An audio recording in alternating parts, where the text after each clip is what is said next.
मन लगा लिहा देवरू से बात करके, कुछ मजाक करके, कुछ मजाक करके।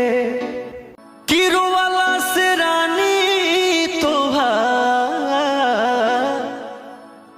देह दुबराई हो, देह दुबराई, देह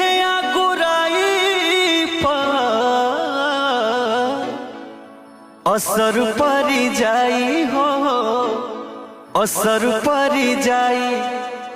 मन लगा लिहा देवरू से बात करके, कुछ मजाक करके, कुछ मजाक करके।